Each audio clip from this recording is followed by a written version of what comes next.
Ito na po ang ating menudo na giniling na baka. Ayan po, enjoy po kayo. Tara, kain na po tayo. Magandang umaga po sa inyong lahat, gabi, tanghali, wherever you are around the world, mga Filipino, at mga kababayan natin sa iba't ibang parte ng mundo. Kayo po ay welcome sa bahay at sa kusina ni Madam Inday. Ngayong araw na ito, ako po ay magluluto nang hindi ka naman siya talaga special. Usually ang niluluto ko kung ano yung kakainin namin sa araw. So, yun, samahan niyo po ako at malaman niyo kung ano ang aming uulamin sa araw na ito. So, habang nag-prepare ako ng aking mga ingredients, mamaya ko na ipakikita sa inyo kung ano yung mga ingredients. Alam nyo, isa sa mga na-admire ko na lugar sa ating bansa, yung Pampanga, no? Ang gagaling nila magluto. Ang sasarap nila, sila yung tinaguri ang culinary art of the Philippines, ang Pampanga. Sana all, may ganon. Sa amin kasi sa probinsya namin, sa Bicol, usually, karamihan sa aming sa mga menu namin, sa mga recipe namin, gata. Gata, maanghang. Kasi nga, mahilig ang mga Bicolano sa maanghang. Ako yata yung Bicolano na hindi mahilig sa maanghang. Lalo ako na wala akong gana kumain ng yung pagkain na maanghang. Nawawalan agad ako ng gana. Hindi ako fan ng sili. Pero mostly sa amin talaga, lalo na may lugar sa amin, somewhere in Albay, na talagang super sila kumain ng sili. Oo. At saka meron din silang special na ice cream na may flavor na sili. Imagine mo yun. Di ko kaya yun, di ko carry yun. Pero one day, pag umuwi ako, gusto ko puntahan yung lugar na yan. And I wanna taste yung mild lang nila na ice cream na may sili. I wanna try that. Alam nyo, dito sa bahay, the simpler the food, the better. Kasi pag komplikado na yung akong niluluto, ayaw nila kainin. Hindi na nila tinitikman. Minsan hindi na nga nila natitikman titingnan lang. Ganon sila. Kaya, kung ano yung common na recipe sa Pilipinas, kung ano yung common na pagkain natin, yun ang lulutuin natin. Kahit sa Pilipinas naman, di ba? Yung halos umiikot lang tayo sa paksiw, sinigang, prito, gulay na mga halo-halo, pinakbet, tapos mamaya paksiw, balik na naman tayo sa paksiw. Ganon kasimple ang buhay. Hindi naman kailangan maging complicated ang buhay natin, pati pa sa pagkain magiging complicated. Yes. Pero minsan ako po talaga, dahil mahilig ako magluto, nagtatry talaga ako ng ibang lutuin. Minsan natsatsabahan ko, nagugustuhan nila. Pero usually minsan, ako yung kumakain na lang. So, ang piniprepare ko na lang, pagka medyo alam ko na alanganin ako, magiging alanganin ako sa nila, sa panlasa nila, I make a small amount lang. Ganon. Para matikman nila yung iba-ibang lasa ng pagkain. Kasi nga dito, ang hinahanap nila mga pagkain Pinoy na mga vegetable, sobrang mahal. Sobra talaga, sobrang mahal. At hahanapin mo pa yung ingredients niya. Ganon.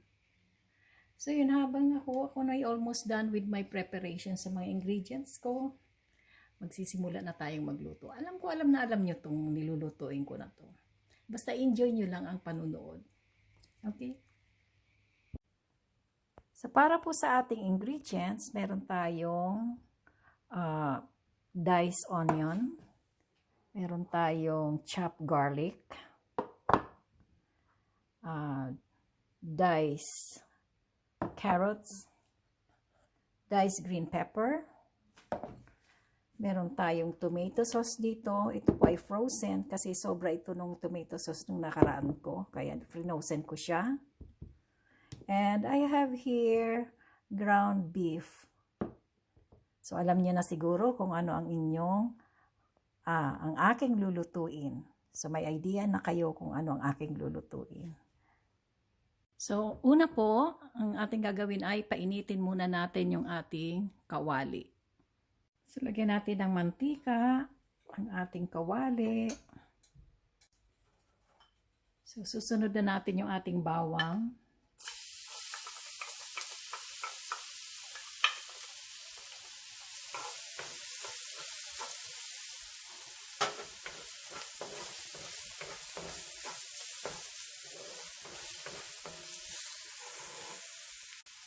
And isusunod na natin ang ating sibuyas.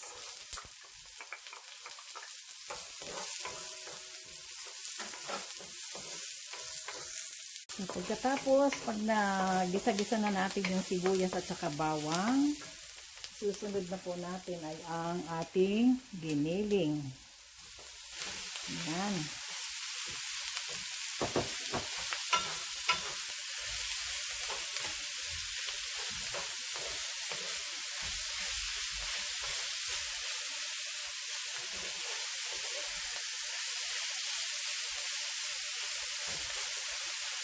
Ito po medyo marami ngayon kasi yung aking giniling mahigit kalahating kilo.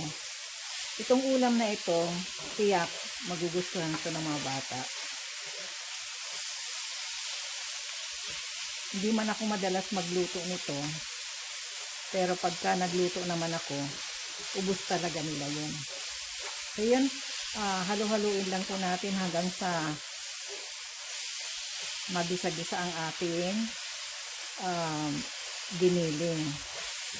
At maya-maya po lalagyan natin siya ng salt. So lalagyan ko na po ito ng salt.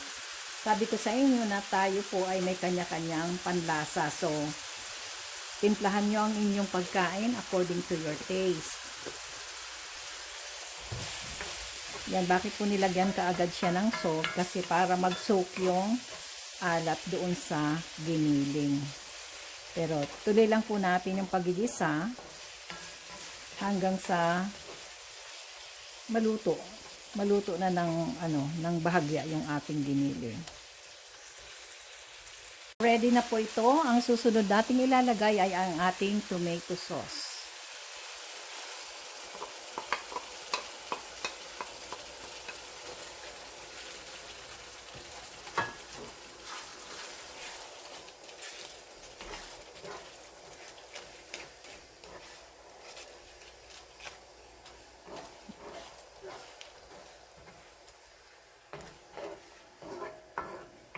Ngayon po, kung medyo na dadal kayo sa very dull pa yung kulay, pwede nyo pong dagdagan ng tomato sauce. Pero ako po, para sa akin, okay na po yung amount ng tomato sauce na nailagay ko. So, ayan po. Dadagdagan na natin siya ng iba pang mga ingredients, ng iba nating panlasa. So, meron tayo ditong pepper. So, may pepper po tayo. Lalagyan ko siya ng pepper.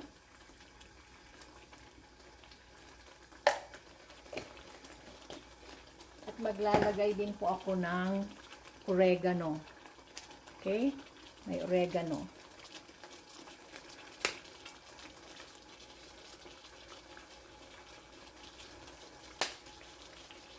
At lagyan din natin ng Lea and Perrins. Yung ating Worcestershire sauce. Yan.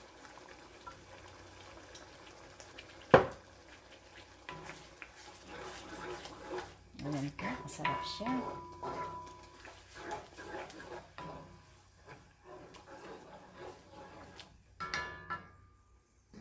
So, kulang po siya ng alat. So, dadagdagan ko siya ng another round of half teaspoon of salt.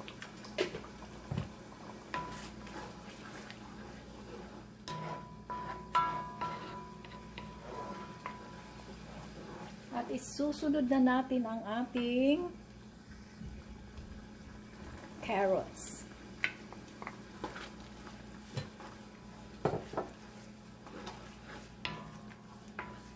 So, pakukulaan lang natin yan hanggang lumambot yung carrots.